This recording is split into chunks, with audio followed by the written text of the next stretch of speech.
It's just something we talked about with, none of us have a ton of experience of it, but we went through all the analytics and talked with those guys, and we just thought it'd be better. We wanted the ball third.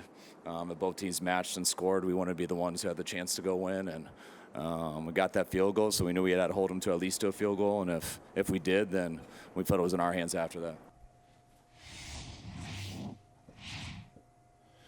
The Super Bowl is never short of storylines, especially this one, given the convergence of sports and pop culture, which might be at an all-time high between the Usher halftime show, Beyonce breaking Verizon and the internet and social media by dropping a couple of country singles, and of course the Taylor Swift, Travis Kelce romance. But just on the field, a dynasty was born.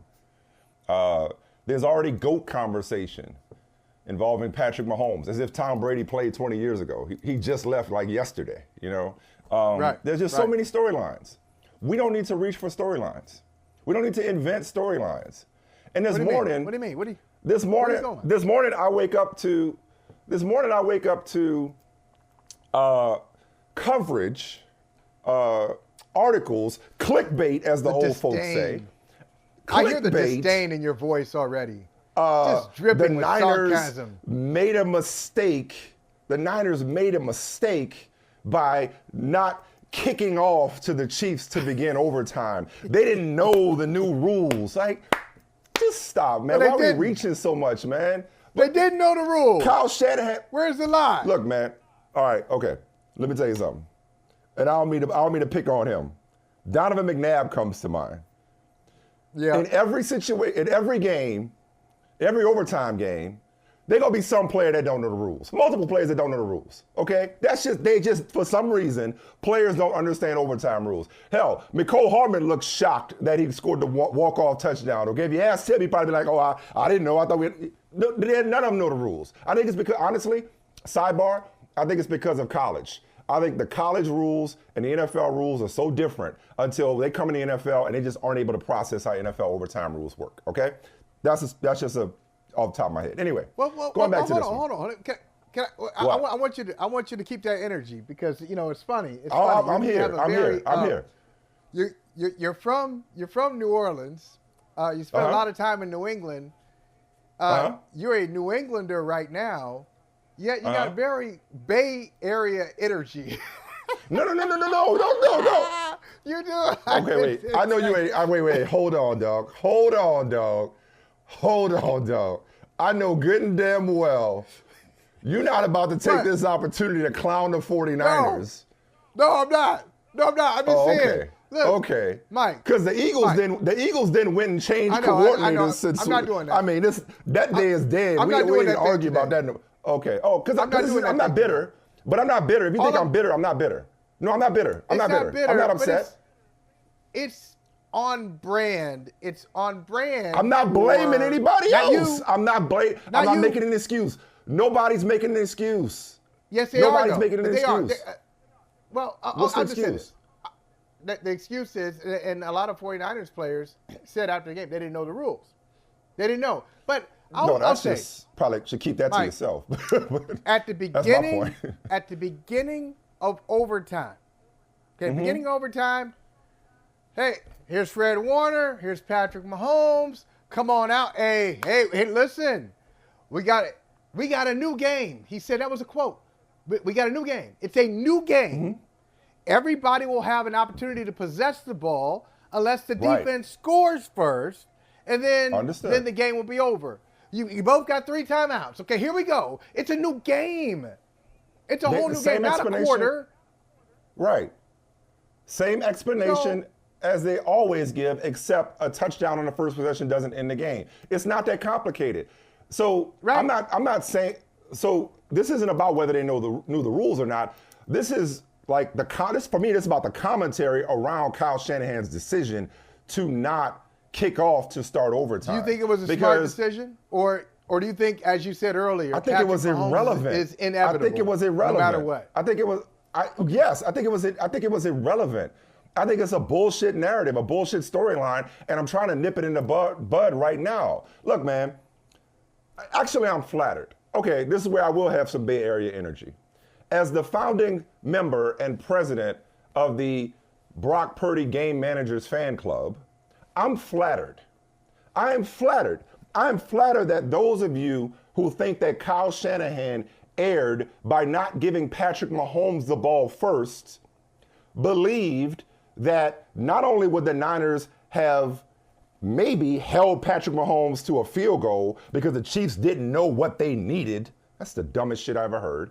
And then beyond that, why I'm flattered is because you're assuming that your favorite game manager, your friendly neighborhood game manager, Brock Purdy, would have answered with a touchdown drive in overtime of the Super Bowl himself in order to force an extra possession, which would have gone to Kansas City, which, as Kyle Shanahan just explained, he would have preferred they be the third team to get it. So thank you. Thank you for believing in Kyle and Brock Purdy and believing that he would have answered a Patrick Mahomes opening drive score himself. The bottom line is the 49ers got stopped on the first possession, and they had to kick a field goal.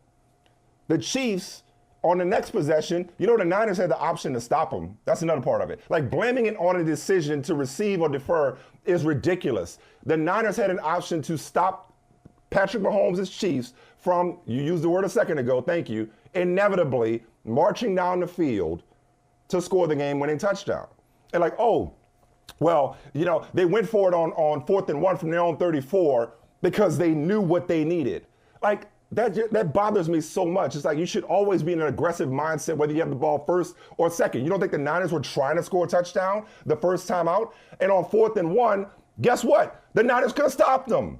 That's like the idea of what you need is such a made-up, like invented, like mindset. It's like, no, the Niners took the ball first because, hey, shout out to Matt Hasselbeck. We want the ball. We're going to score. The Niners took the ball first. We're going to score. Trying to score a touchdown. They did not. Exactly. But they did kick a field goal.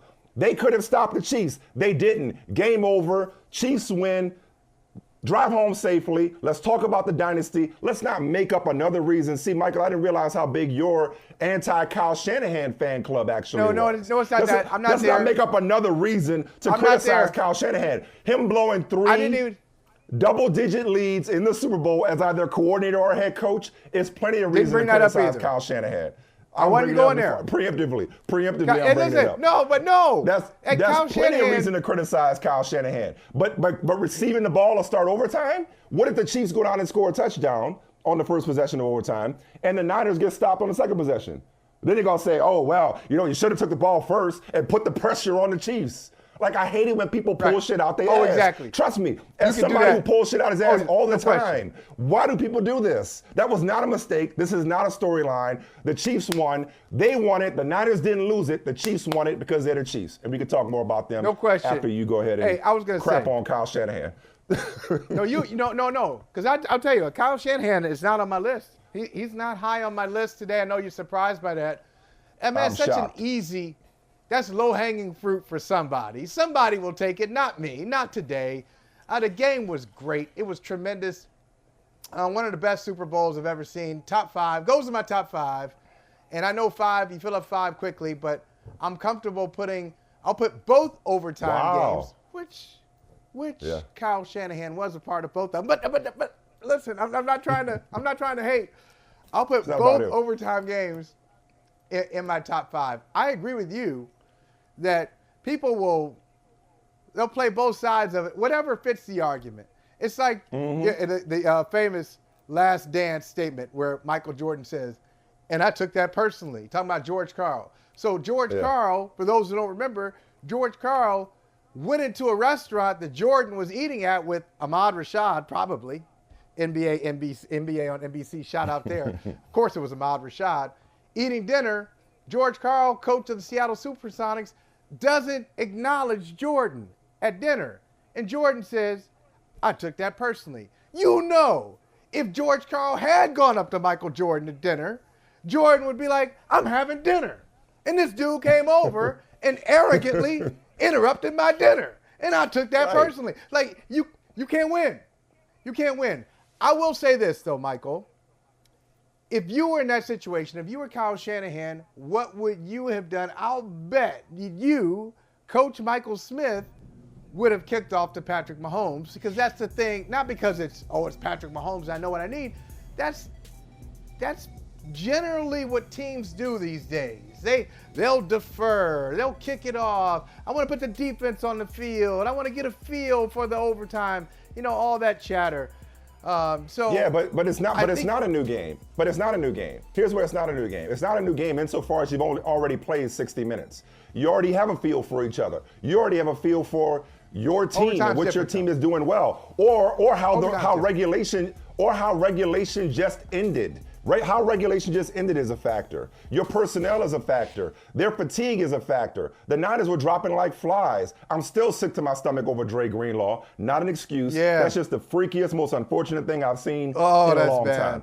But nonetheless, the decision by Kyle Shanahan is not one of simply, I'm going to defer or kick off to the Chiefs just because that's the way it's typically done at the start of a new game. I'm going to take the ball or kick the ball based on what I know about my team right now. The thing that always bothers me, and this goes back to Dan Campbell, when there was a big, to-do about Dan Campbell and, him eschewing field goals and going for it on fourth down against these very 49ers. And they always talk about trusts.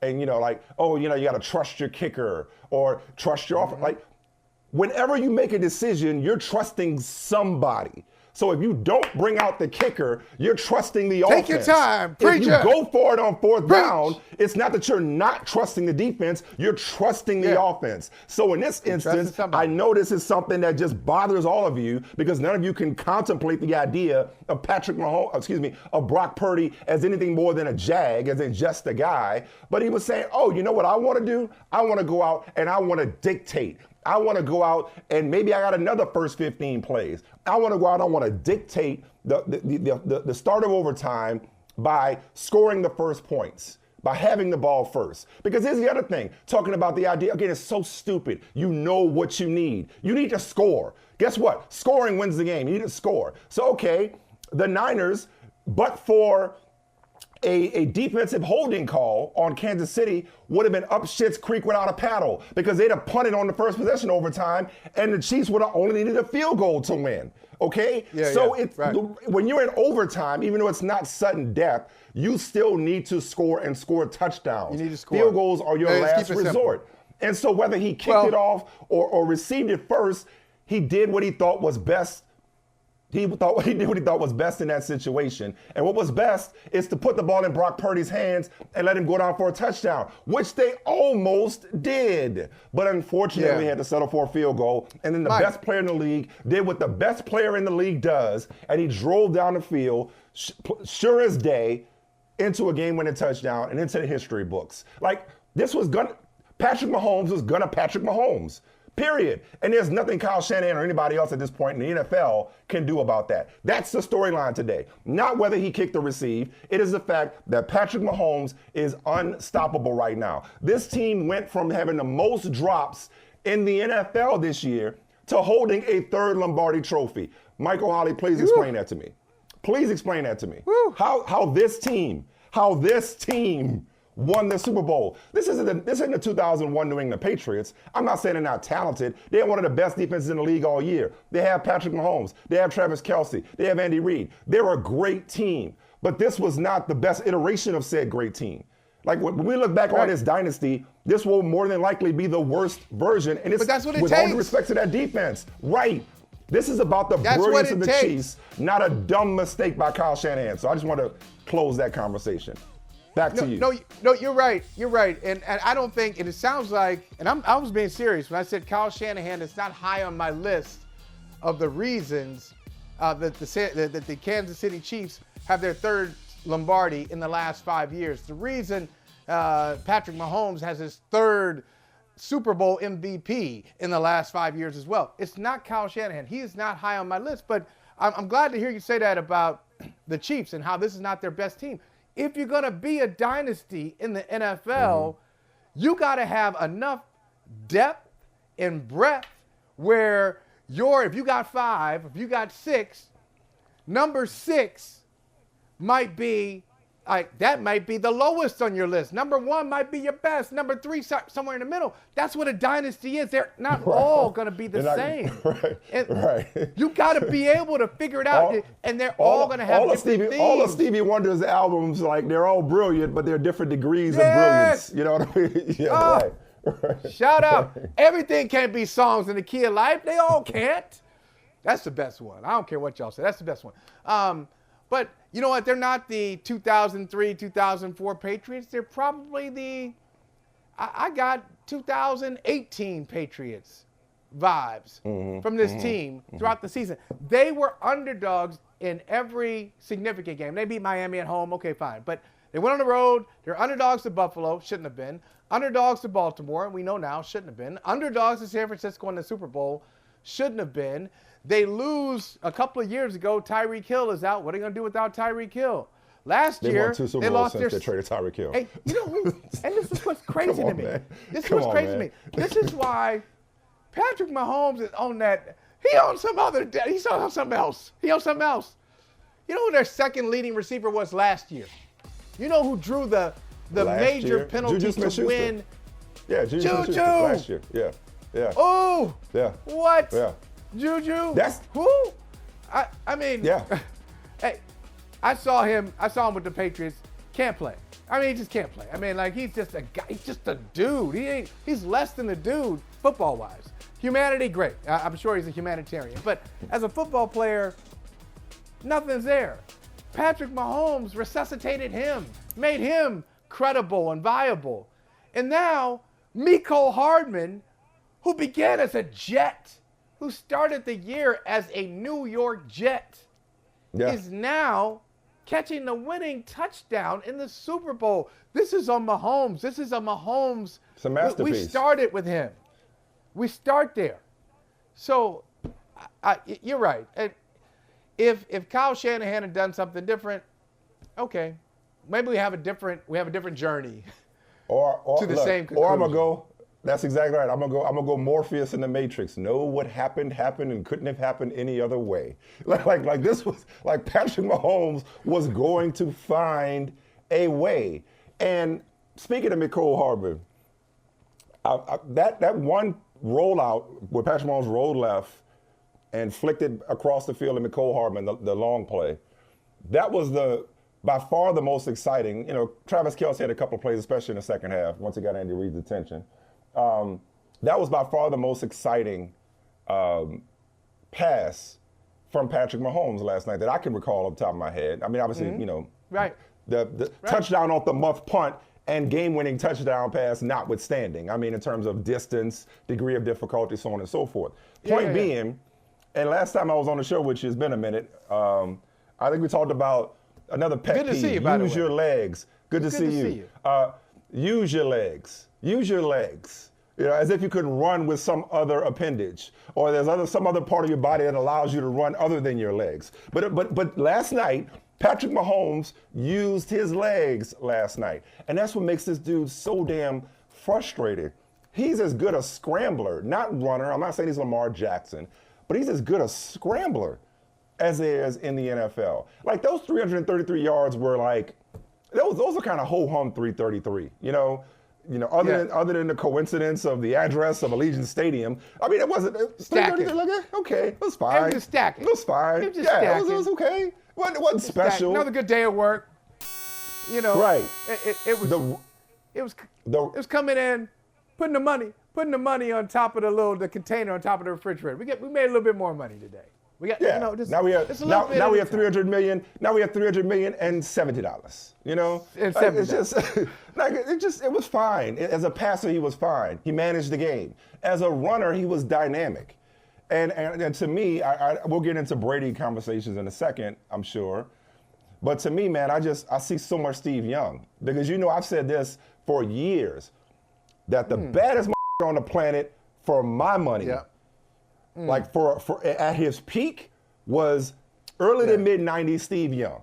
At his peak, early to mid 90s Steve Young, you wanted no parts of that. And I'm seeing a lot of that from Patrick Mahomes, a right-handed Steve Young, where it's like, oh my God, the dude he knows what he's doing from a cerebral standpoint, he understands he understands the system. He understands defense. He can pick you apart. And oh, by the way, if it's necessary, it's like, you know what, man? Let me just go grab this first down right quick. I don't even know the last time Patrick Mahomes actually ran. He's jogging half the times. He's scooting. Let me just go slide. Let me get out of bounds right fast. Let me just make a play. Oh, let's break out an RPO and I'll bust off a 22-yarder when I have to. It's just he has so much ability until it's simply unfair to have to deal with this dude. He's got all the tools. He's got all the answers. Got everything in there. He's got a Batman belt worth of utilities. It's incredible what he's able to do when he needs to do it.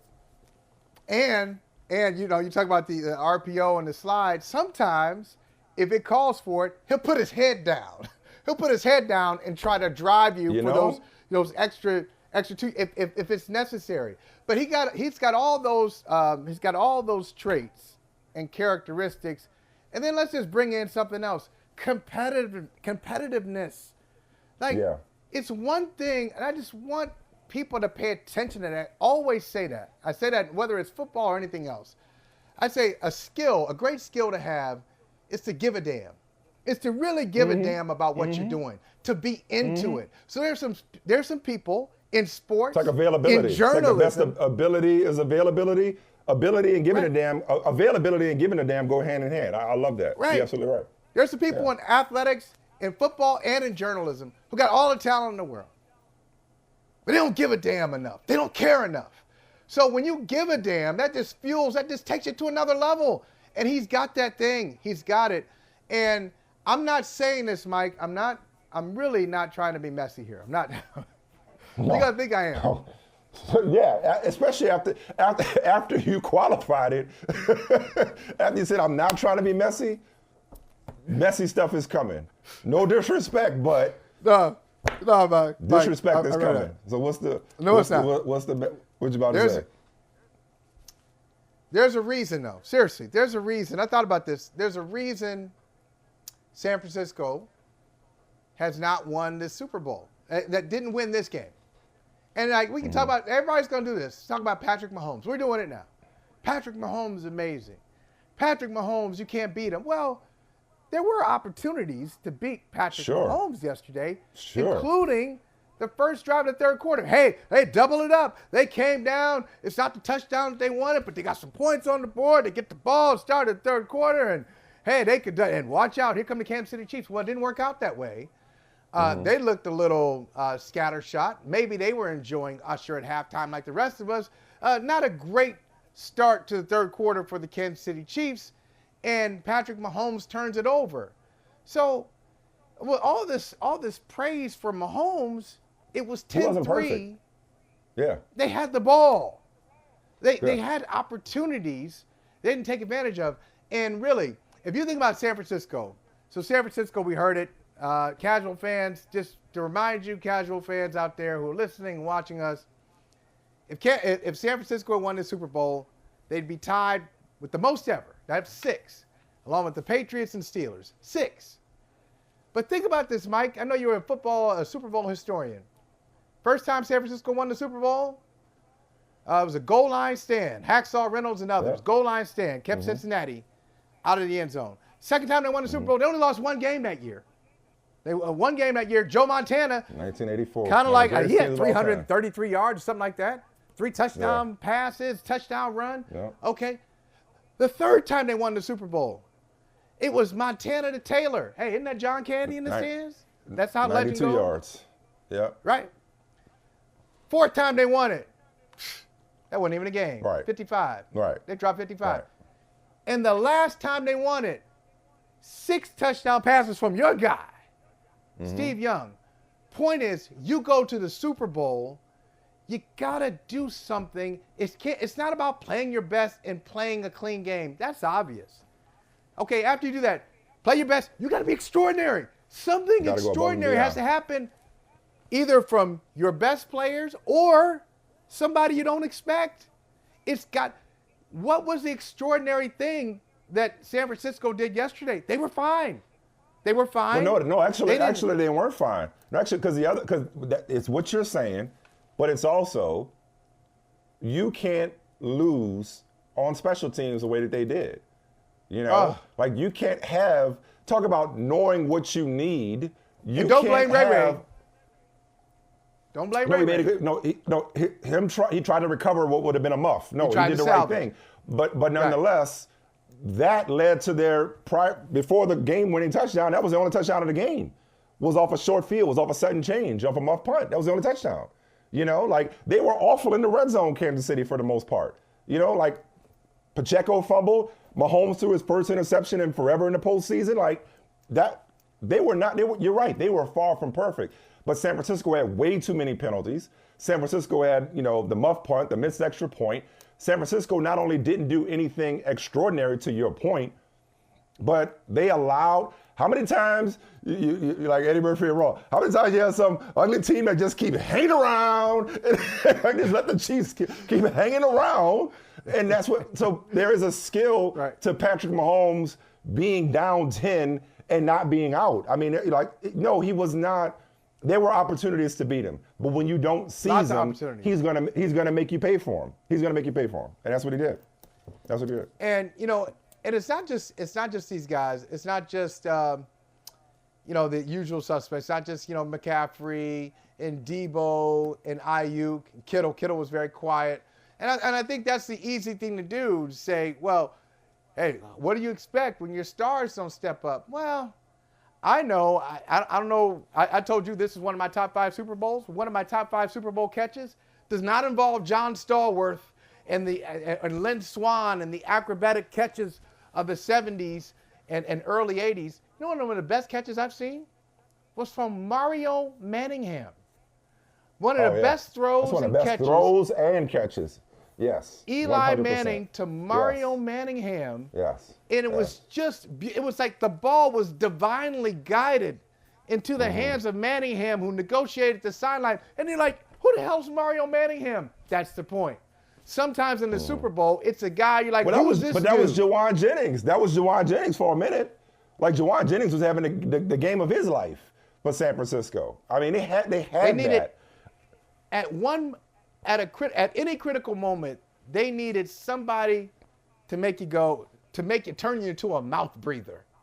Honestly, man, I'm not. I'll be honest with you. I'm not. This is not an excuse. I know what you said about San Francisco and their fans, which, for the record, I'm not one of. I've told y'all, I'm not a fan of any team. I know. I root for stories, and I root against Michael Holley. That's what I root for. I appreciate that. I root for stories, and I root against Michael Holley. There's a lot of love here. So this was about, this Niners thing for me was way more about the Eagles than it was about the 49ers. This Brock Purdy thing is about people who don't know shit about football talking about football. That's why I'm on this Brock Purdy thing.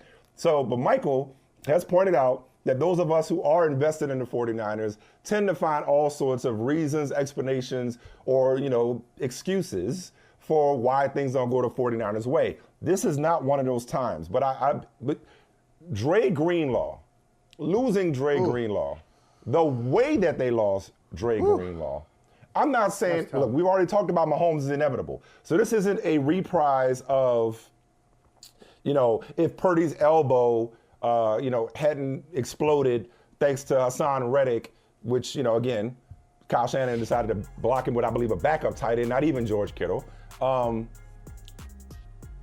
If that doesn't happen, then the Niners win the NFC Championship last year. That's not what this is. But Dre Greenlaw might have been on his way. The way he was playing, he might have been on his way to doing what you're describing, or what you're saying that the Niners needed more of. He might have been on his way. He might have been on his way to that. Yeah, man. That was devastating. And the way he went out, when he went out, devastating. Absolutely devastating. It was tough to watch. It was tough to watch. I mean, a lot of guys, and I'm sure now, this is not just a San Francisco thing. I'm going to cross sports a little bit. One of the things that hockey fans love, that I find annoying, but hockey fans love this. At the end of the season, every hockey team does this. Whenever they get eliminated, they just tell you all the things that guys are playing with, like. And they punctuate it with, he's a hockey player. Like one year, Patrice Bergeron in Boston. He had a punctured lung, punctured lung, exactly. Right. Yeah. And Yeah. Well, damn it, he shouldn't have been out there in Game 6. Punctured lung? Take his ass to the hospital. What are you doing? Right. Who cares about Lord Stanley's Cup? Take him to the hospital. He's playing with a punctured lung? Then y'all reckless. Right. Okay, this is some malpractice. Everybody, all of y'all are accountable. Anyway, I know if San Francisco wanted to, they could do something like that. I mean, I know Deebo Samuel. There's no way Deebo Samuel should have been back in that game yesterday. Props to him. Mm-hmm. That was that's a major injury he has, and he played out there with a major injury. Greenlaw was probably dealing with something anyway. George Kittle was dealing with something. Went to the locker room and came back. Yeah. And I know all teams have this at this time of year, but I think San Francisco in particular was a little banged up. Now, if they're healthy, do they win the game? Probably the same result, probably lose. But I do want to give them credit, and I feel for a guy like Greenlaw who's just, it's a non-contact injury. You're just there on the sideline. You're excited to get back on the field, and then your Achilles goes out. It's tough to see. I mean, this is why I was so fired up off the top about did Shanahan mess up by receiving the opening kickoff to start overtime? Because I don't, again, and I know the stat about Shanahan. I know this is his third double-digit lead that he's held in the Super Bowl. But I would point out that if you're going to lose 3 double-digit leads, losing 2 to Patrick Mahomes and 1 to Tom Brady is probably more about the other guy than it is about you.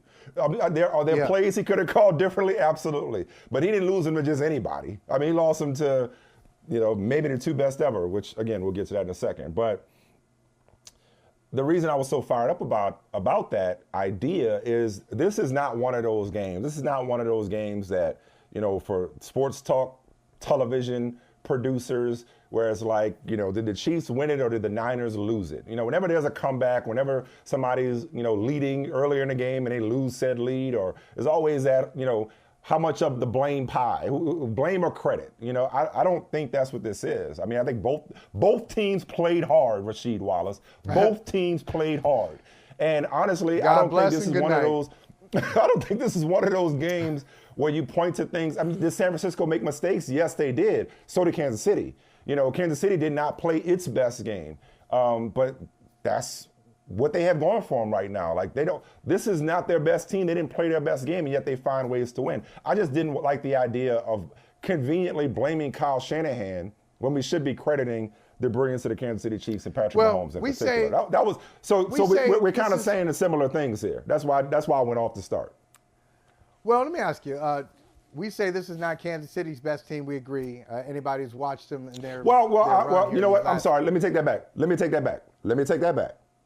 Most talented. This is me. No, not even that. This is me self-editing in real time. It's not their most exciting team. I think for years we looked at Patrick Mahomes putting up 5,000 yards, high 4,000s, and regular season MVP, which he was just last year. This year's offense was much more of a grinded out offense, a power offense. We all know about the receivers. I cited it earlier, dropping more passes than anybody. It was a frustrating offense. It wasn't fireworks on offense. They had one of the best defenses in the league all season. So I guess I should say this is a different Kansas City Chiefs team than what we associate with Andy Reid or Patrick Mahomes or Travis Kelce. This is more of a gritty team. This is more of a grimy team. This is more of a dirty work, lunch pail team. There's that cliche. Yeah. Than I think we would associate with the brand of the Kansas City Chiefs. But versatility is now their calling card. That's their brand, versatility. They win in a number of ways, at quarterback and across the board. And you know what? Mahomes might say, oh, it's not, you're right, Michael Smith. This team is not as exciting as other versions of the Kansas City Chiefs, but I know more now. I know more now at 28 than I did the first time I won the Super Bowl. I mean, he's even said that in interviews, and I don't know if he's being humble or if he's telling the truth, where he's like, when he first got into the league, he really couldn't read defenses. He wasn't really trying to do that. And so now just what's between his ears is a lot more complex and a lot more sophisticated than it was when he first got to the Super Bowl, like year 3 of his career. So maybe he feels like he's better now than he was then. But I'm going to ask you, maybe San Francisco it's San Francisco. Maybe this is not their best team either if Brock Purdy actually grows up. Brock Purdy's still a young player. So it's not very often guys in year 2 get to the Super Bowl, quarterbacks. And if you think they got a good team, if you think it's a good player in a good system, maybe Brock Purdy in year 3, Brock Purdy in year 4 kind of changes the complexion. Because we've seen this happen before. Maybe change, or do you think he's reached his ceiling? I think he's plenty good. No, I don't think it's either. I don't think he's reached his ceiling. I think he can still get better. Hell, he's better this year than he was last year. I think he can still get better. But I don't think that yesterday was about what Brock Purdy couldn't, can't, or didn't do. Well, I think he was plenty good enough to win. Well, no, but I'm saying but he didn't, but it wasn't because he just. This is interesting. I like Tony Romo a lot. I've known Tony Romo a long time. I found it fascinating how much Tony Romo was talking about nerves. Prior to the opening kickoff, he talked about nerves. I think at one point he even said that Brock Purdy's not going to be able to breathe. I'm like, it's a little hyperbolic, just a little bit. Brock Purdy, and maybe you're projecting. Maybe you're projecting. You beat me to it. You beat me to it. Yeah, because you didn't play. You didn't make it to that game. This is not gang up on Shelby Day. I'm not going to do that to my man. However, Tony. I've known Tony since his first start in the NFL. I like Tony. And but having said that, I got a lot of love for him too. But one of the first things he told me, I'll tell a quick story. One of the first things he told me when I met him, this would have been 2006 at Carolina. I covered his first start when he replaced Drew Bledsoe. And we were talking, and when he found out that I lived in New England, and we talked about my background, and I started at the Boston Globe, one of the first things he said was, in preparation for taking over the job, he read Patriot Reign. So he got a lot from Tom Brady by way of Michael Holley's first of many New York Times bestsellers. So that's how we go back with Tony. Thank you, Tony. Anyway, what was I saying? Oh, no, I think Brock Purdy was plenty good enough last night and is good enough to win a Super Bowl. There were 2 passes that come to mind. One was the incompletion prior to the go-ahead field goal in overtime. Yeah. The other was an incompletion. I forget when it was in the game. I'm beg your pardon on that. Where Chris Jones got on him? Samuel. Both instances, Chris Jones got on him. If I'm not mistaken, the incompletion. If I'm not mistaken, but I know he was under pressure. I believe it was Chris Jones. One was to Ayuk, one was to Debo. Right, so it was Debo going this way, which is overthrow in the end zone, and the other one was the incompletion prior to the go-ahead field goal. That was Ayuk. Right. I believe both of them he was pressured by Chris Jones. Now, could he make? Maybe he is capable of making that throw next year and beyond. I don't know. Difficult throw with Chris Jones bearing down on you to be accurate in those situations. So Chris again, Jones not making was excuses. A monster. It was. Thank you. Was a That's monster what I'm saying. Yesterday. Hats off to Chris Jones, more so than it's about. And hats off to Steve Spagnuolo. We haven't said his name this entire show so far. Hats off to the Kansas City Chiefs' elite defense, more so than it is about what Brock Purdy is or is not at this point in his career. It's interesting. You know what? I hope I'm wrong on this. This is an observation I've had throughout the playoffs, throughout the season. And I brought it up before, kind of like being a little sarcastic, but I think there's something there. I think there's something there between Kyle Shanahan and Steve Wilks. And I think one of the changes San Francisco will make, I hope I'm wrong, I think they're going to go in a different direction. I think they're going to go in a different direction with Steve Wilks. It's not a personality thing. Because Steve Wilks, you ever talk to Steve Wilks? I mean, people like rave about Steve Wilks, the dude. Sure, the players love him. They love the guy. Yeah. I think it's a philosophical thing. I think when it comes down to it, and I think it would be best for Wilks and best for Kyle Shanahan, because I know, and I know you do too. Like, I know when I'm working with people, or if I work for someone, I know when they don't trust me. They don't have to say anything. I know I'm very instinctive. I pick it up. I know I can tell you who trusts me and who doesn't. People I work with. And I don't think Kyle Shanahan trusts Steve Wilks. Like, there are many times throughout the season, like, I'm serious, he was about to take the fall in that first half of Detroit. Kyle Shanahan put that on Steve Wilks. He put it on. Yeah. And yesterday, he called that timeout, and he's like kind of talking into, like, he's, covering his mouth. And Romo got this one right. He was like, yeah, he didn't like what Steve Wilks was doing there. Wilks is going to bring on pressure. Kyle didn't want it. I just feel like they're not really on the same page philosophically when it comes to their defense. DeMeco Ryans had something different. Robert Saleh had something different. And Steve Wilks and Kyle Shanahan, I wouldn't be surprised if they make some kind of personnel change. I'm just. Well, I too hope you're wrong for Steve Wilks' sake, at least from a professional reputation standpoint. I mean, if it's as dysfunctional as you're describing, and I don't doubt your instincts, if it's as dysfunctional as you're describing, then it might be best for Steve Wilks to move on, to go be great somewhere else, as we like to say around here. Yeah, I see what you're seeing, and I agree with it, but I do think it would be emotional, irrational, and convenient to use Steve Wilks as a fall guy for getting to the Super Bowl and holding Patrick Mahomes and the Kansas City Chiefs to 19 real points. I mean, the sudden change, okay, cool. Yeah, they could have stopped them, but I mean, muff punt, short field, one play later, touchdown. Okay, but that counts against the defense. But blown coverage, 4 field goals, coverage on that one. Blown coverage, yeah. From 4 field goals, but it's also players. It's players. Yeah. And I think what they won't do, and nor should they to an extent, because they have one of the best personnel departments in the league, hands down. But they won't look at the players and whether or not the right players were in the game or the right players on the roster even. It'll always be were the right players in the right position. Not even whether the right players executed. It'll be whether the right players were in the right position. But I agree with you. If somebody is going to take the blame, which I don't think anybody deserves blame for being on the wrong side of Patrick Mahomes in this instance, it will be Steve Wilks. You're right. That dynamic is legit. But this is what greats do. Great players get other people fired. Great players leave other organizations in disarray.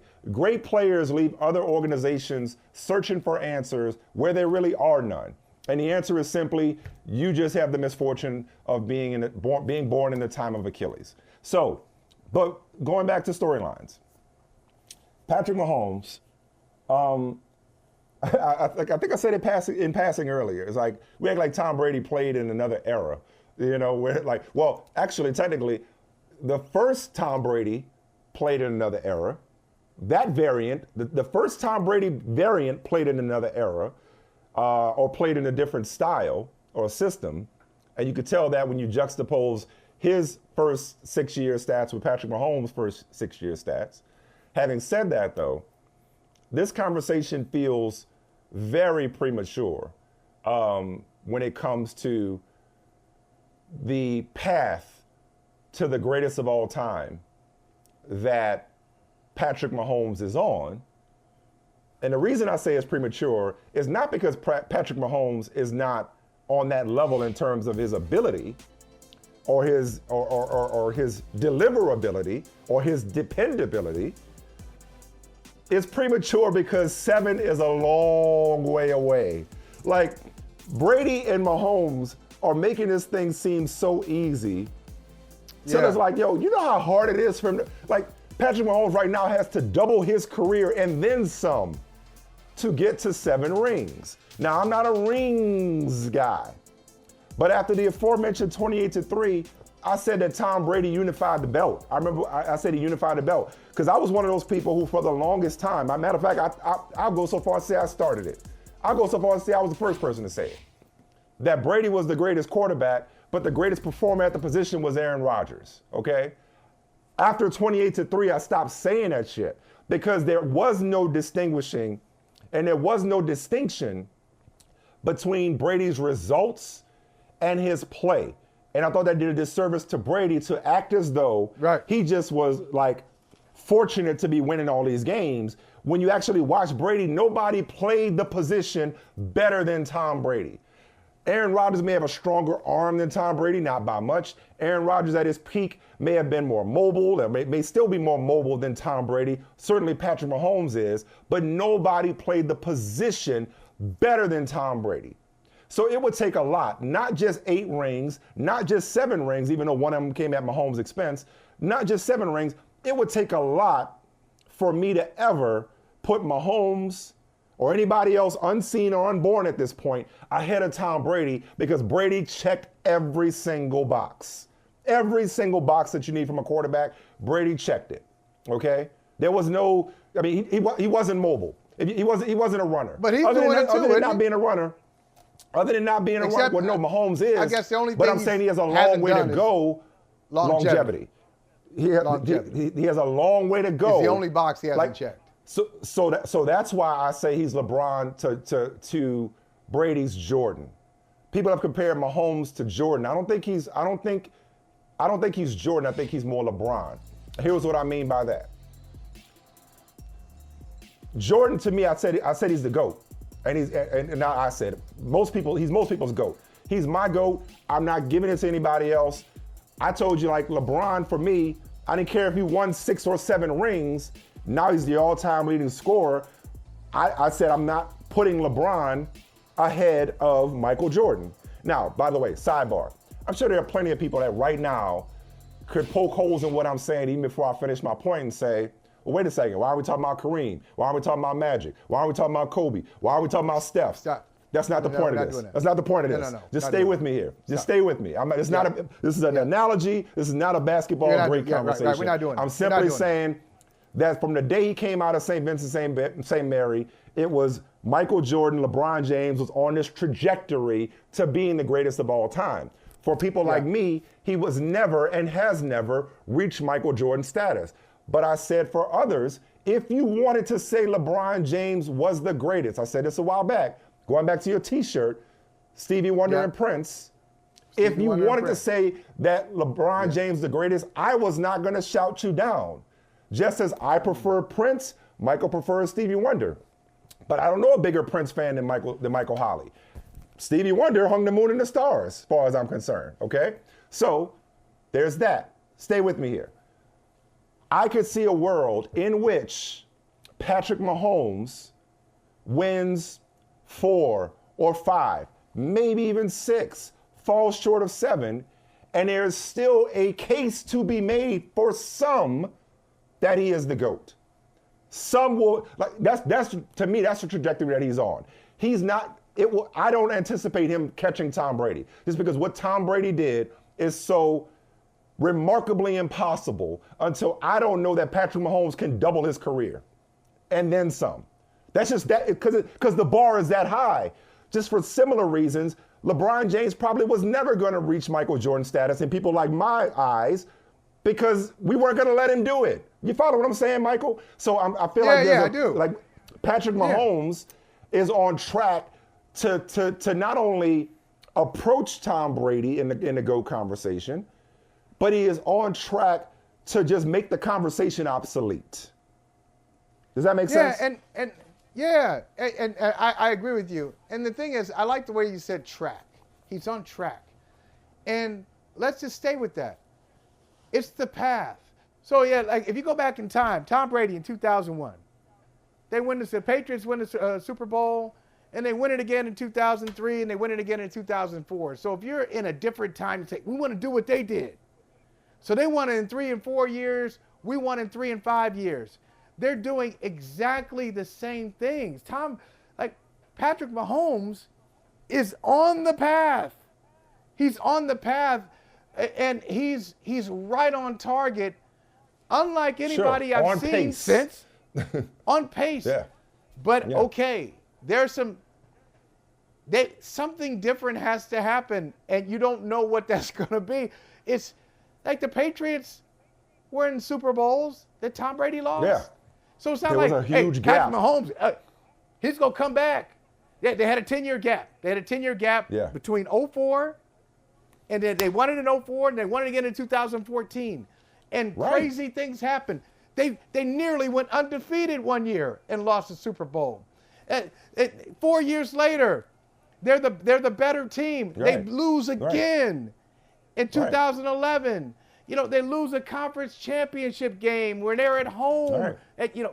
Tom Brady was a unanimous MVP. They were 14-2. They lose in the divisional round. Sorry. Yeah, no, but after the 18-1 season, he tears his ACL, misses the season. Exactly. The point is, we take this thing for granted. Right. We take this for granted. It's so hard. Has to happen. It's hard. It's difficult. And it's hard. A lot's got to go your way. A lot of moves need to be made. A lot of other teams need to continue to fall short. Like, we talk about Mahomes as Thanos and being inevitable, but it's like, nah, man, like, Joe Burrow ain't just conceding the AFC. You know, Josh Allen, like, we could talk all we want about how Josh Allen can't do this and Lamar Jackson can't do this. I prefer to say they haven't done this. To say that they can't, I think it's premature. I think it's premature. So it's like, there's still a loaded AFC and the rest of the NFL coming for these dudes. That's what makes this so impressive and so great. That's why it took 20 years. Because it wasn't that long ago when the Chiefs had a chance to repeat and Tom Brady denied them. It took 20 years for somebody to go back-to-back. This shit is hard. And to talk about Patrick Mahomes within the context of he's on track to catch Brady, that track is long. This ain't the 100-meter dash. This is the 1,600. This is the marathon, not a sprint. This is going to take a long time and a lot of good fortune for him to catch Brady in terms of accolades and accomplishments. But because I'm not a rings person, I will allow for the fact that that's not necessary for him to be the GOAT. I don't think you can in good conscience proclaim Patrick Mahomes as the greatest now. You could put him in your top 5. You put him in top 3. That's fine. But I don't think you can say he's the greatest now because, as I mentioned, Brady checks all the boxes beyond just rings. It's not a rings thing. This is a performance, production, and results thing. But there's going to come a point, whether he gets to 7 or not, where people can make a legitimate argument for Patrick Mahomes to be the greatest. Yeah, and it'll be sooner rather than later. He's getting closer and closer. It'll be sooner rather than later. He's getting very close to having that conversation. But I will say, and I think we got to point out, we put that chart back up where it's the first 6 years of their careers, you know, Patrick Mahomes versus Tom Brady, and it's 3 rings apiece and 0 MVPs. That's the key stat. 0 MVPs. Right. He wasn't playing like that. Right. He wasn't that different. Guy. Right. Yeah. And so that's what I was referencing. Different era, different style of play, different scheme. Yeah. This is where Mahomes has an advantage. Mahomes has an advantage in that now he's playing like the way he's playing now is the way he's playing now in the Super Bowl is the way that Brady Tom played Brady early. played in the beginning of his career. Correct. And the way Mahomes played at the beginning of his career is the way Brady played at the end of his career. Brady played at the end. Yes. You know, my man put up 505 in a Super Bowl we talked about that. Right. Lose a Super Bowl, you throw 500 plus yards. So here's the Magic Johnson aspect of it. Here's the magic because if Brady's Jordan, he didn't go 6 for 6 or 7 for 7, as it were. Brady lost 3, and all 3 of them could have gone the other way just as easy as his first 3 could have gone the other way. Or the ones he won. I mean, he came back from down 10 against Seattle, which at the time was the greatest comeback until he one-upped himself down 28-3. So I'm saying, like, he's in that Mahomes is in that rare air. But, like, let's not be such I might as well be the warden in the jail for prisoners of the moment, okay? Like, I'm big on, you always got to stop me from being a prisoner of the moment on this here program. Right. I'm saying let's not be such prisoners of the moment that we forget about a guy at his greatness. And not to say anybody's forgetting about it, I'm probably exaggerating, but like Brady just left. Like Mahomes got a long way to go before he's approaching GOAT status. And he may not get there. That's the reality of the situation. Here's the other thing. You know, we got a long way to go in football. You know what? You know what's hard? You know, winning a Super Bowl is hard. So is a Playing marriage. till you're 45? Oh, in a marriage, yeah. Marriage is hard. Yeah. So Yeah.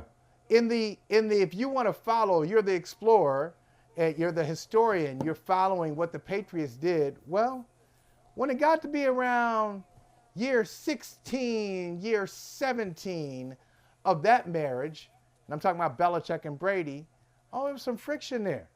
They weren't sleeping in the same bedroom anymore. Oh, that marriage. As a matter of fact, they weren't staying in the same house right. anymore. No, I'm talking about like Brady, Belichick, and so we're like, oh, this is great. You got Reed and Mahomes, just like Brady, Belichick. Well, Brady, Belichick, they ran into some friction, and they couldn't stand each other after a while. So, but do they avoid that? Do they avoid the egos?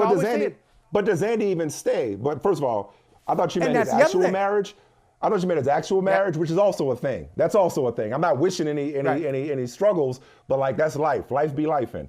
But and Andy's coming back. He's coming back for next year. How long does Andy continue to coach? As he continues to climb the ladder of greatest coaches of all time himself. How do you deal with that club. How do they reinvent themselves? How long does Travis Kelce keep playing? Because the Patriots, maybe the better NBA comp for Brady is Tim Duncan. When you talk about longevity, you talk about how they continue to reinvent around Tom Brady. So Brady not only played different styles, but did it with different coordinators. Did it with different supporting casts. Exactly. Yep. Different supporting casts. So Tim Duncan. Different eras. All of that. So are the Chiefs capable of reinventing themselves? So far, so good, because we just talked about it. This team was more of a smash mouth, physical defense, running football team. But what happens when Travis Kelce decides to be Mr. Taylor Swift and a full-time podcaster? What happens when he does leave? What does it look like then?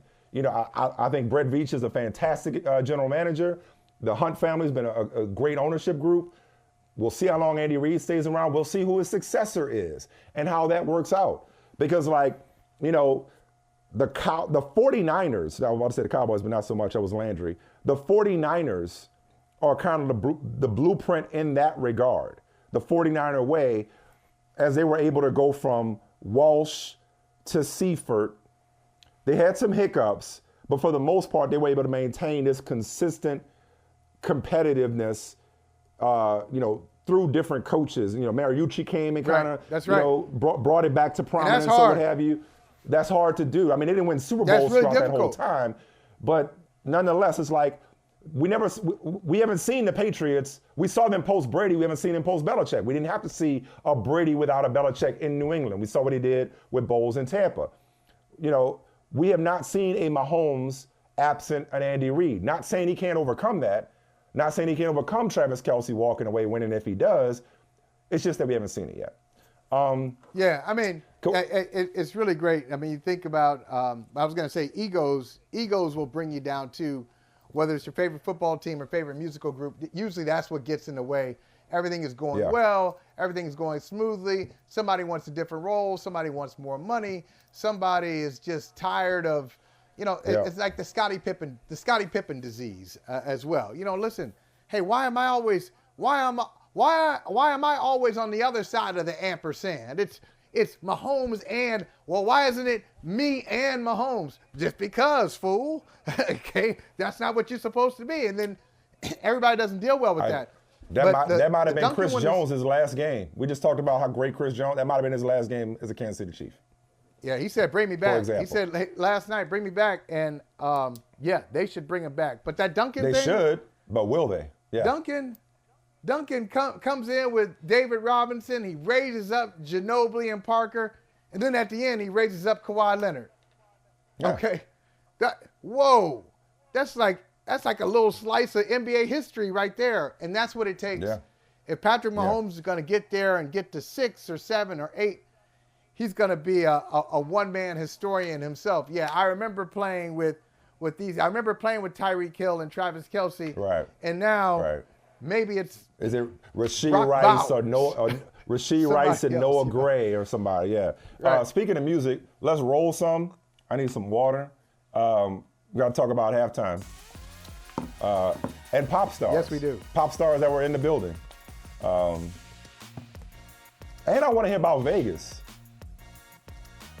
Oh, we had a Don't good tell me time. what happens in Vegas stayed in Vegas. I want to know how, I need Some to of it hear the did. highlights. I need to hear the highlights. Some of it did. We brought up two of our favorite artists, maybe our two favorite artists, alongside Bob Marley and James Brown. Well, anyway, we talked about Stevie Wonder and Prince earlier. I think you would agree that the best halftime show was, is, and forever will be Prince in Miami, Super Bowl 41. Up there. It's up there. What's above it? There's so many What's up there? What's up there with it? To me, it's Prince and everybody else. We could talk about everybody else, but it's tough to rank them. I mean, it's tough to rank oh them. no, it's not. How about it's Prince and everybody else? how about MJ? How about MJ? MJ. It's Prince at and everybody halftime. else. Beyonce was great. A lot of people have had awesome halftime shows. How about the one we were at? And everybody else In Los Angeles. In Los the one Angeles we were at, with Kendrick we sat Lamar and Dre. right and next to Snoop each and other. Mary J. That was like being at the club. That was awesome.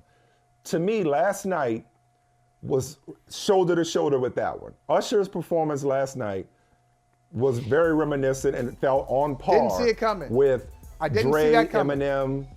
Really? Nope. Why not? Because hey, I'm gonna say it. Okay, wait. I'm gonna say this, and I may even. You're not an Usher guy? You're not an Usher guy? I mean, I was just like, okay, Usher. I'm not like, I don't go crazy over Usher. I've never seen Usher live. Okay, I've never gone out of that's my something way. we got to fix. So neither one of us has seen his residency in Vegas, which, or that's not just in Vegas. I know he's performed all over, but apparently his shows are incredible. So incredible, in fact, I'm not going to tell you how much because I just, I won't put my business out there. I got this American Express notification because this is you getting old. When my oldest daughter Savannah, she like, yeah, I want Usher tickets. I'm like, girl, what you know about Usher? Usher, that's my music. That's back in my day. Oh, you like Usher? So I'm like a proud papa until I see this charge on my Amex for these tickets. So my daughter apparently will be able to say that she has seen Usher in person. My man, it's not cheap. She went to TD Garden to see him. It ain't cheap. When is that? Yeah. When's that happening? I don't know, man. I just do what I'm told. I just. Okay. I'm maybe. Denzel in Fences. I come home, I put my $70 on the table, and I don't have nothing to do with my money. I don't know when it is or how she getting there. I just pay for it. So, anyway. You don't want to be Denzel in Fences because he was doing more than that. He was doing more than coming home and putting his money on the table. That's true too. How about when you're not at home? As we found out. Right. Exactly. Yeah. Rose, come on, Troy. She makes me. I can laugh. I can laugh, Rose. I could be somebody else, Rose. What are we talking about? Oh yeah, Usher. So you're not a big Usher guy, Usher. Huh? Yeah, not a big Usher guy. I wasn't disappointed that you're he was. You're not about to disrespect her like you did Patti LaBelle, are you? You're not about to disrespect. No, I'm not doing that. You're not about to Patti LaBelle. Okay, cool. Because I'm about to say. I wasn't disappointed, nor was I excited until I saw the show. I was like, whoa. And like, it was the little stuff that got me. First of all, just everybody looked great. Everybody sounded great. The choreography was next level. Oh, how about the skates? Yo, you doing that? And skates? I mean, there was just so much. The guest appearances. The guest it appearances. Had everything. Wow. Alicia Keys. Really had it all. Alicia Keys. It had Alicia Keys. Yeah. Had Alicia Keys. Yes, it did. Yes, it did. Speaking of how everybody looked great and the costumes, Alicia Keys. Luda, Lil Jon. Let's change the There was subject. Luda, Lil Jon, and Alicia Keys. Yeah, Alicia Keys. Her, I mean, like it was outstanding on so many levels. I knew he would deliver. I knew he would put on a fantastic show. I was excited to see him. I was excited for him. Like this was such a lifetime achievement performance. Because what to me, it's like if you're an Usher fan, you really enjoyed it. I think even if you're not an Usher fan, you could objectively appreciate the halftime show. But if you're somebody who grew up, and again, this is where our 10-year gap comes in, you know, because I could say that I grew up with and on Usher in some respects. Like, you know, I went to high school in the mid to late 90s, you know what I'm saying? And so, I mean, it's just like, dude been doing it for a long time.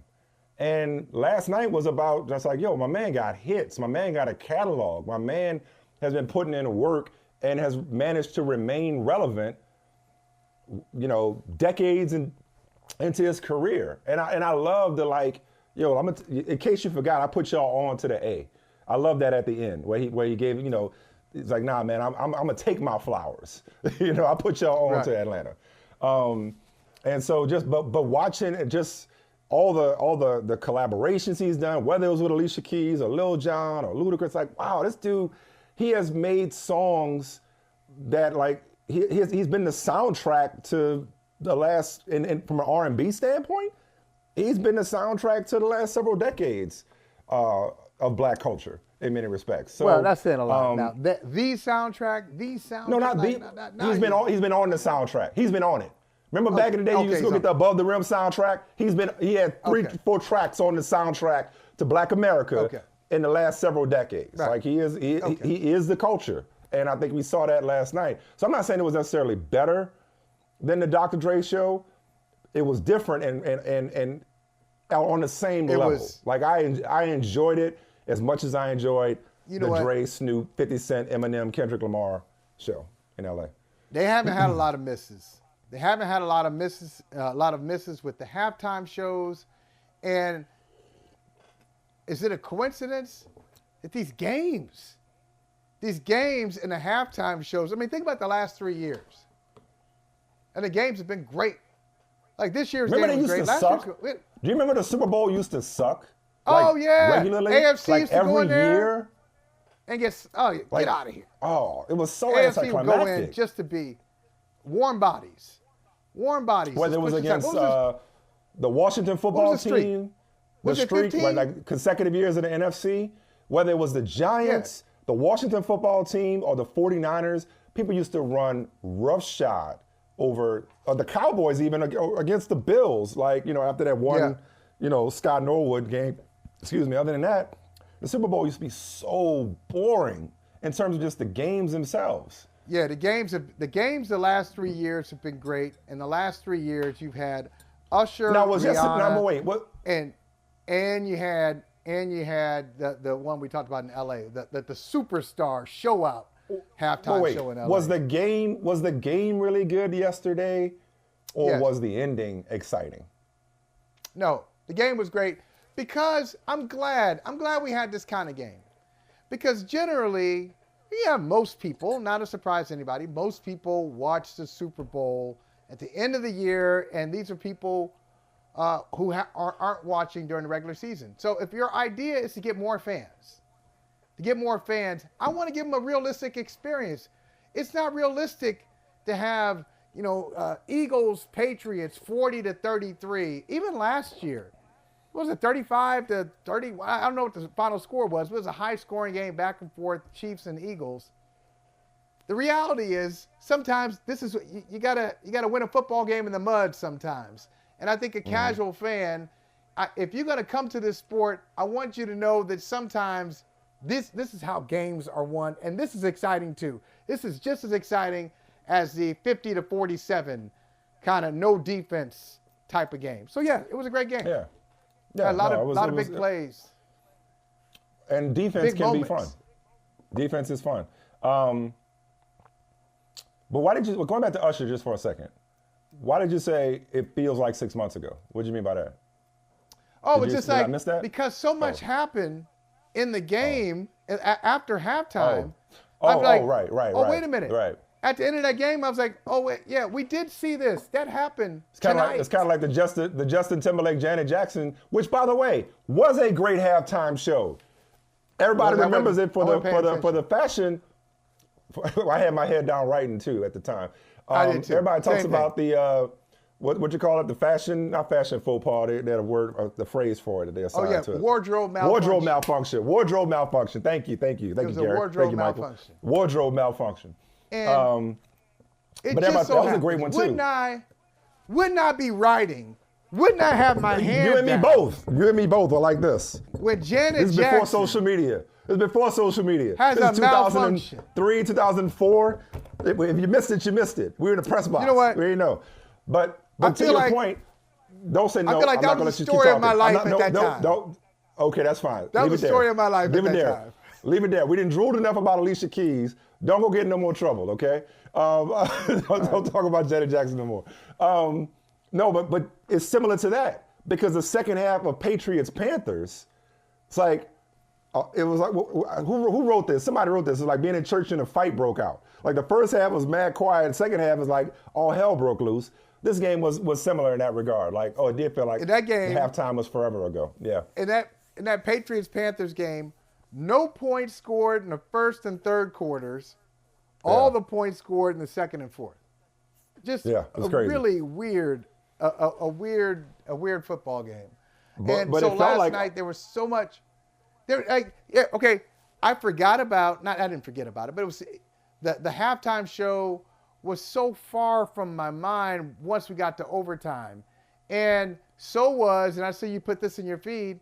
So was the Travis Kelce push or bump on Andy Reid.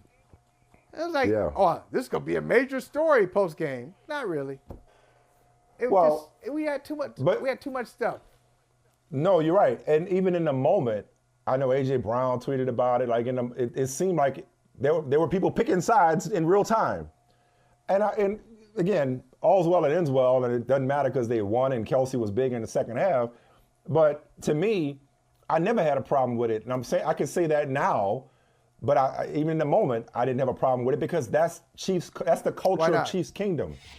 Because that's how Andy Reid doesn't run a loose ship.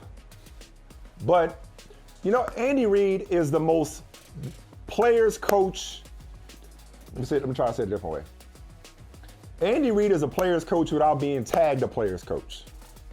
Like, players not only love Andy Reid, these dudes be out there like designing plays and doing all kind of wild shit in practice. Like, it is such a player-centric, player-centered environment that he's cultivated. To Patrick Mahomes, that's like my son running up on me. Like, he didn't push him or like get in his face and like disrespect him.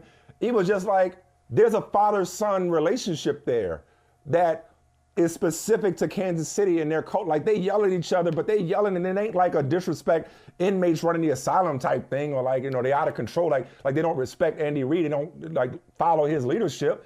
It's just that's the type of family environment they fostered. And at this point in Travis Kelce's career and his tenure in Kansas City, right? Bieniemy and Patrick Mahomes. And if anybody could run up on, if anybody could run up on Andy Reid and say, "Don't take me out the game," it's Travis Kelce. So it was a non-story in the moment. It's certainly a non-story after the fact. But what I thought you were gonna say is how after Usher's halftime show, then Beyonce releases maybe the greatest Super Bowl commercial ever. Yes, I'm being a prisoner of the moment, but I'm going to stand on that business because A, it's Beyonce. B, she ended up like dropping music, a couple of country singles apparently. And I'm like you talk about casual football fans, I'm a casual Beyonce fan. I don't know her catalog like that. I don't listen to her music like that, but I respect the woman and all that she's accomplished and all that she's done. And I respect how she moves. So wait, hold on. Hold on. No, that was not shade. No, that was not shade. I know it wasn't shade. That was not. It wasn't that shade. was not like, I don't like Beyonce. I just have never. I know. I never got into her music. I'm just disappointed.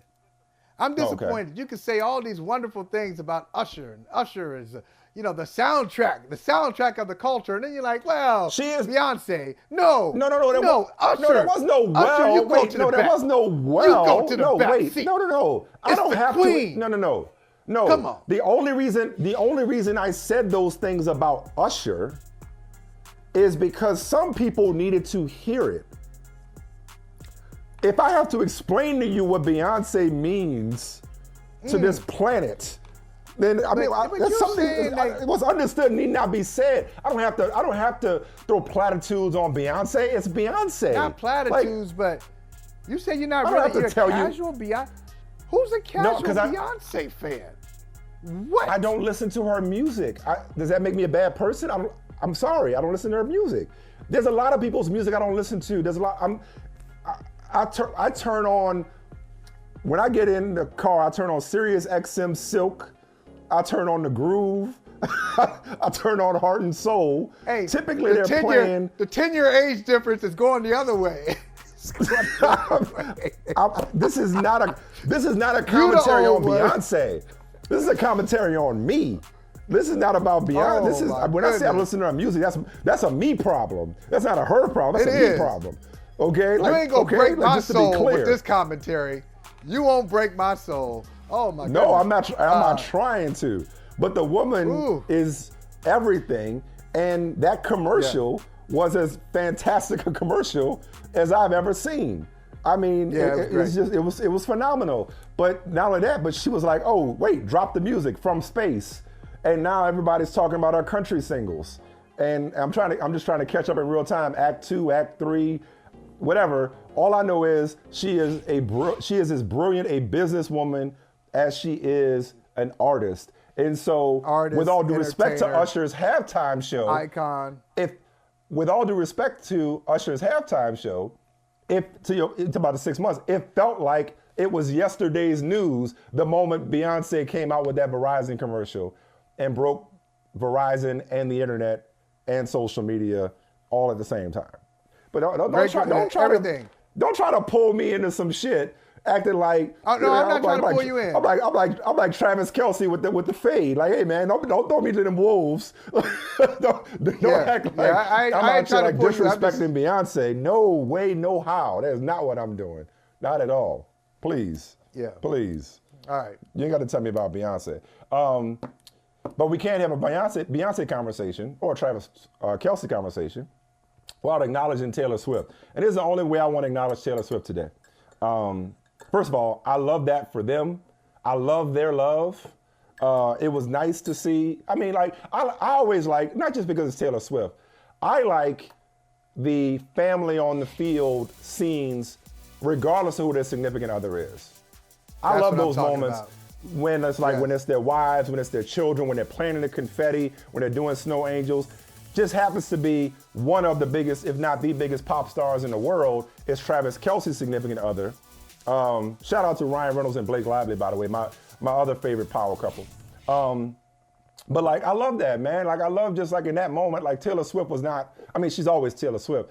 She was Taylor Swift, but she was really like there to support her man. And that was cool. You know, like just, there's a normalcy about that. There's nothing normal about the lives that Taylor Swift and for that matter, Travis Kelce leads, but like love is universal. And we all just recognize what that looks like when you're just happy for your significant other, when you're happy for your partner.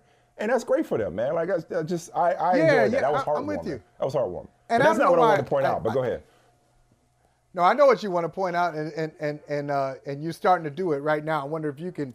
What you want to point out is what you're about to do. No, Yeah, because it's like, like- no. When she did that chug, I mean, listen, I'm happily married. I ain't no threat to Travis Kelce. I could say that shit was sexy, right? You told me not to get in trouble. I could say that shit was sexy, right? I can say that, right? I can say it was sexy. I can say, right? Is that okay? As for me and my house.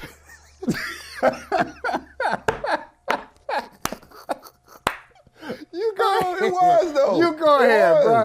You go when ahead. she chugged that If beer, that works for you. when she chugged that beer, I was like, Travis. I was like, way to go, man. Way to go. You have truly, we already knew he outkicked his coverage, but I'm like, Travis, you got you a real one. No, because there's something, just generally speaking, and I know I speak for a lot of fellas out there, there's just something about a woman that can be just one of the guys from time to time. That she is all woman, but sometimes just one of the guys. And like just somebody, and I don't mean one of the guys. I don't necessarily mean to ascribe certain fun to one gender or another. I just mean somebody who could just be chill and just relax. You could have fun with. Who could chug a beer and just be regular. Like there's something about her. I don't know nothing about Taylor Swift. I don't listen to her music either. Again, that's a me problem. I'm saying Okay. I don't know all things Taylor Swift. I'm not a Swiftie, but she just strikes me as like just regular. I'm like, well, that's cool. It's just cool to see somebody that's like, even though they're the biggest star in the world, they're just like me and you. Like that's Yeah. and they are just like us. They just got more money and more fame, and in many cases more ability. They're human beings. They put their legs on or their pants on one leg at a time. We say the same thing about athletes all the time. But we don't trip off of athletes. They just like us. They just run faster. They're just bigger and stronger. But that was just awesome. She put it down like go she ahead, was Taylor. saying, domino. Let's Bam. go. Like she's done that Let's go. before. I was like, that was sexy. Okay, the I was normal feeling that. part. It's the normalcy that stands out to me too. And I don't know why I had this thought earlier today. I was like, so when Travis Kelce's phone is around, he can't just hang out with the fellas. He can't just leave his phone there. That's like the most valuable phone in Missouri. That's the most valuable phone in the Midwest. Because everybody's gonna be like, yo, we got Taylor Swift's number in there. He can just go, like, you can't, that thing's got to be locked. It's got to be secured at all times. Right.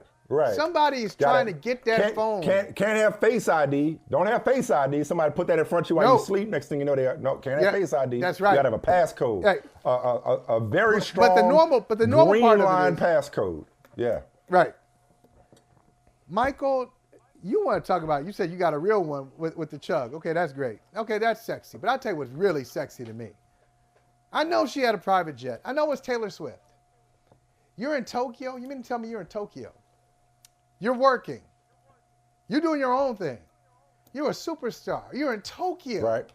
And you went from Tokyo to Las Vegas for me to see what I was going to do in the Super Bowl. Oh, listen, I will drop to whatever you want.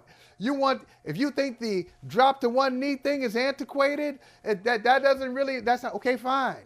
You want me to, whatever you want me to say. If you want to propose to me, that's fine too. The answer is yes. The answer is yes. She has braved the elements. She has braved the elements. I'm gonna go color purple on you. I's married now. Okay, I'm married. We are married. Yeah. Thank you so much. That is love. That's a love story right there. It's an amazing story. It's an amazing story. And it was fun. Like I think we've talked about this before.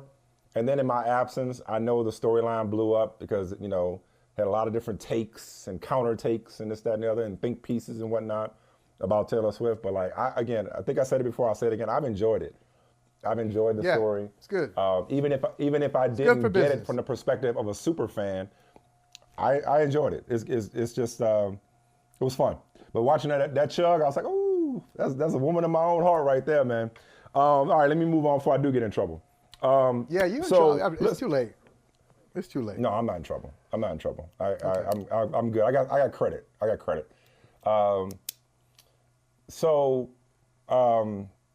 Been off the grid for a couple of weeks. You went to Vegas by yourself.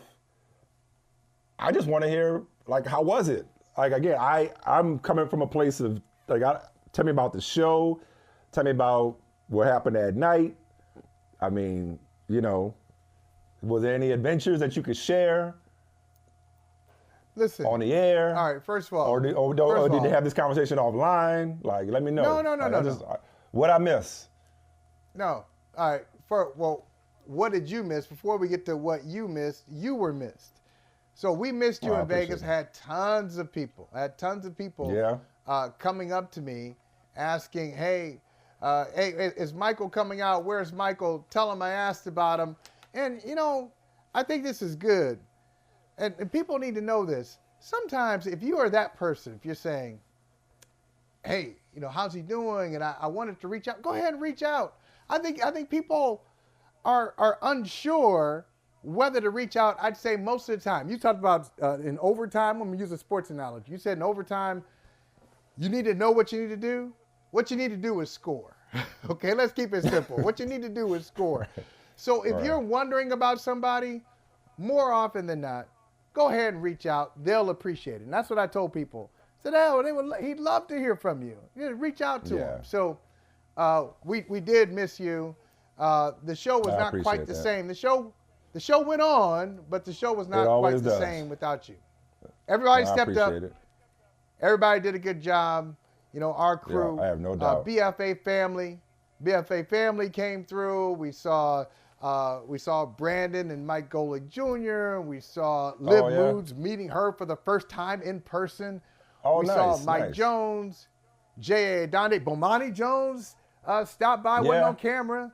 Wade. Yeah. Cam Newton crashed the set. Did he? When I was talking to, he did. He wanted to, and he had a great time. Cam Newton and Natalie are like this, man. They really had a rapport a couple days Seriously? in a row. Yeah. Oh, man. Kendrick had a great time with Kendrick Bourne and Devin McCourty and Brother Sims stopped by. We haven't seen him in a while. So really, just a lot of folks stepped up and came through. Now, let me tell you, I'm gonna tell you on the air about my nightlife. Yeah, that's what happened. That's what I did at night. Really? Man, I was doing like 3 shows sometimes. I ain't do nothing. I hear you. I was just working. I went to Vegas, truly. I went to Vegas to work. Now I'm gonna tell you about the other Michael. So you're telling me nobody got high and came to your hotel room in the middle of the night? That didn't happen? No, that didn't happen. That was a different part of Nevada. That was a different part. That was Tahoe. I didn't have Michael Smith. Have we ever discussed this publicly? Have we ever discussed? I don't know if we discussed. I'm saying this. Like, wait a second. I don't think this is something we've actually discussed. Have we discussed this publicly? I don't know if we have. We've referenced it. We've referenced Tahoe.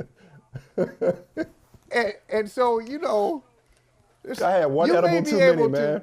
I had one edible. Let's just say I had one edible too many. I was going to say, you may be able to handle your liquor. You certainly can't handle your edibles.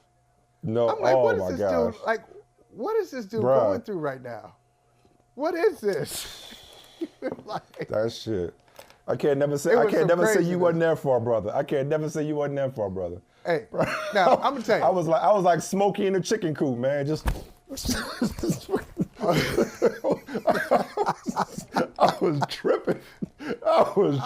That night, man. Oh man, Matt Casey be like, y'all want to go to Tahoe again? Nah, I'm good. I'm good on Tahoe. No, we ain't going back there. We're not going back there. No, I'm not going back because I'm afraid of what might happen to me. Hey, I might, wait a minute. Ain't nobody say roll the music. Is that are we in trouble? Are we in trouble? Did I go too far? Was that crossing the line? Did I actually cross the line? Took me 4 years. Cross the line. No. Listen, man. Oh no, but you keep rolling the music. Here's another thing about Vegas. I'm just kidding. We should probably wrap it up. I was just kidding, Gary. I just thought it was funny. No, ahead, you're good though. You're good. Yeah. Because the other thing in Vegas, two other things in Vegas. One, on PFT, Mad Dog was talking to Mike and Chris about how he was, somebody was doing LSD in the 1970s at his prep school. I'm like, okay, all right. Right. He was like, I don't know if I can say this on TV. They were like, yeah, go ahead. So he's talking about that. But let me tell you about the other Michael.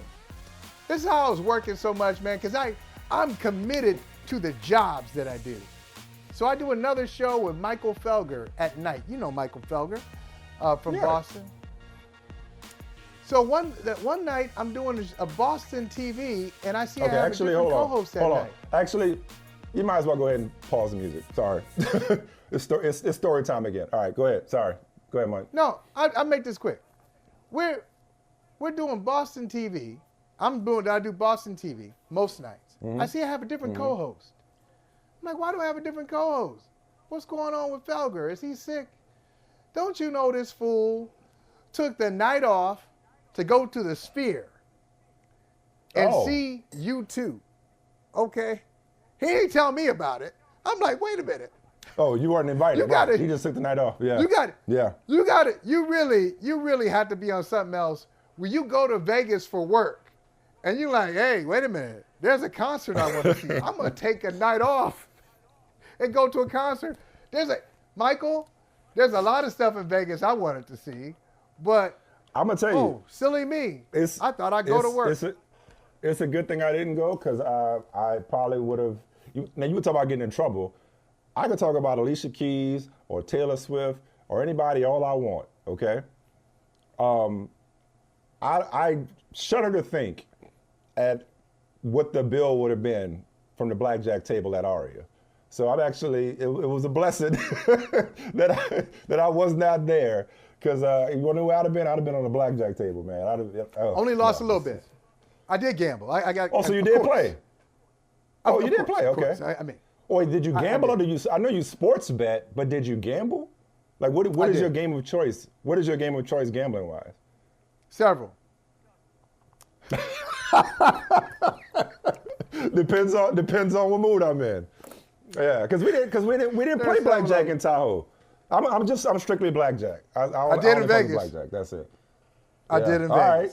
Okay, so you didn't just go to sleep. Much, you didn't just go to sleep. Okay. Yeah. I didn't lose that. My biggest problem. But I told. My biggest problem is I don't know when to get up from the table. Like I told Gary, Vegas ain't got nothing on me. You know, after my year of my bets, I had a Mahomesian year. Let me just say that. A Mahomesian year, my bets, your money. So, of course, I won, my Super Bowl, my bets, and it was just a great year. I don't know if I can have another year like this. It's not quite a dynasty, but... Not quite. You beat me to it. You beat me to it. It's pretty good. All right, man. Well, yeah, we'll wrap it up. All right, this was fun. And I'll see you Wednesday. Oh, hey, yeah. Good. I was going to ask you. Yeah. See you Wednesday? Yeah, cool. No. Yeah, I'll be here Wednesday. Yeah, I'm back in the mix, so all good. All right, bro. Great to see you. Good to see you. That was almost old school BFA. 2 hours on this mug. Hey, thank you for watching Brother from Another. If you haven't hit that subscribe button, go ahead and do that now. Don't forget, you can catch us 3 to 4 weekdays on PeacockTV.com and on Sirius XM Channel 85.